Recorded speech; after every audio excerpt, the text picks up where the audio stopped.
Pernahkah Anda membayangkan sebuah hadiah bisa menjadi awal dari korupsi? Pastinya, semua orang pernah menerima hadiah. Di saat momen-momen tertentu, hadiah menjadi sesuatu hal yang penting untuk menyenangkan orang lain. Tetapi ada juga hadiah-hadiah yang dilarang. Sekarang, mari kita lihat. Definisi gratifikasi.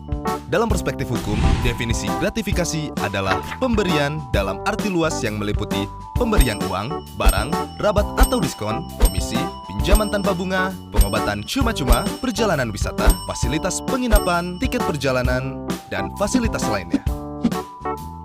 Gratifikasi tersebut baik yang diterima di dalam negeri maupun di luar negeri, dan yang dilakukan dengan menggunakan sarana elektronik atau tanpa sarana elektronik. Semua pemberian ini dikatakan gratifikasi jika penerimanya adalah pegawai negeri atau penyelenggara negara.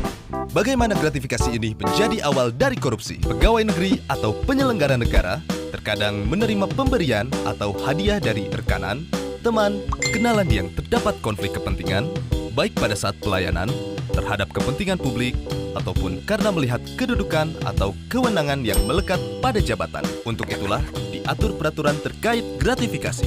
Aturan terkait gratifikasi diatur dalam pasal 12B besar dan 12C besar, Undang-Undang Nomor 20 Tahun 2001.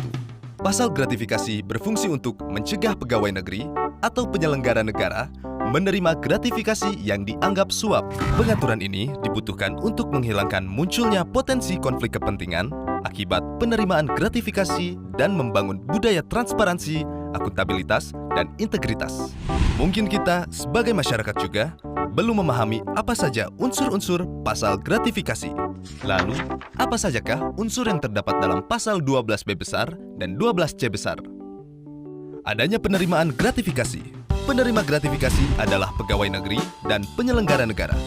Pegawai negeri yang dimaksud adalah pegawai negeri sebagaimana dimaksud dalam Undang-Undang Kepegawaian atau Aparatur Sipil Negara. Pegawai negeri sebagaimana dimaksud dalam Pasal 92 KUHP, pemangku jabatan atau amtenar. Orang yang menerima gaji atau upah dari keuangan negara atau pejabat di pusat maupun di daerah. Orang yang menerima gaji atau upah dari suatu korporasi yang menerima bantuan dari keuangan negara atau daerah. Orang yang menerima gaji atau upah dari korporasi lain yang mempergunakan modal atau fasilitas dari negara atau masyarakat. Penyelenggara negara yang dimaksud adalah pejabat negara yang menjalankan fungsi eksekutif, legislatif, atau yudikatif, dan pejabat lain yang fungsi dan tugas pokoknya berkaitan dengan penyelenggaraan negara. Gratifikasi yang dianggap suap. Gratifikasi diperoleh dari pihak yang berhubungan jabatan dengan penerima, dan penerimaan gratifikasi tersebut bertentangan dengan kewajiban atau tugas penerima. Gratifikasi yang diterima tersebut tidak dilaporkan kepada KPK dalam jangka waktu 30 hari kerja sejak tanggal gratifikasi diterima. Bagaimana pembuktian penerimaan gratifikasi di pengadilan? Misalnya, pejabat negara menerima gratifikasi yang nilainya 10 juta rupiah atau lebih. Maka, pembuktian gratifikasi tersebut bukan merupakan suap dilakukan oleh penerima gratifikasi. Yang berikutnya, pejabat negara menerima gratifikasi yang nilainya kurang dari 10 juta, maka pembuktian gratifikasi dianggap suap dilakukan oleh penuntut umum. Lalu, apakah ada sanksi untuk penerima gratifikasi? Jawabannya, ya. Menurut pasal 12B besar ayat 2 Undang-Undang Nomor 20 Tahun 2001, pidana bagi pegawai negeri atau penyelenggara negara adalah pidana penjara paling singkat 4 tahun, paling lama 20 tahun, atau pidana penjara seumur hidup, dan pidana denda paling sedikit 200 juta rupiah, dan paling banyak 1 miliar rupiah.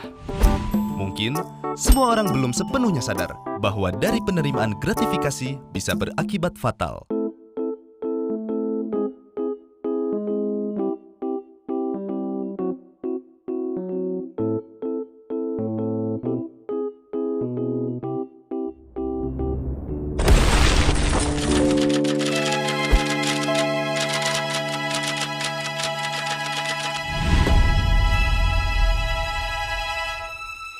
Yuk tolak gratifikasi ilegal. Berani tolak, hebat. Laporkan penerimaan gratifikasi melalui go.kpk.go.id.